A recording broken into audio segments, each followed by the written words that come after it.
Hey everyone, welcome back to our channel. Today I am going to show you how to deposit money in Neteller. Follow these simple steps to get started.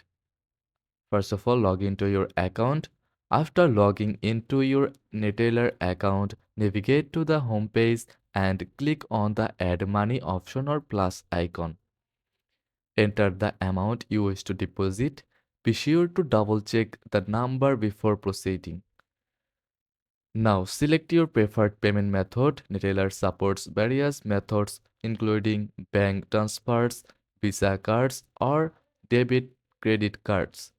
If you are using a Visa card for the first time, you will need to enter your card details such as the card number, expiration date, and CVV code. If your preferred payment method is already saved, simply select it and proceed. Review your deposit details carefully, then click Continue. Some payment methods may require additional verification, such as a one-time password. That's it.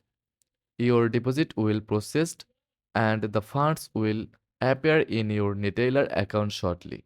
Thanks for watching.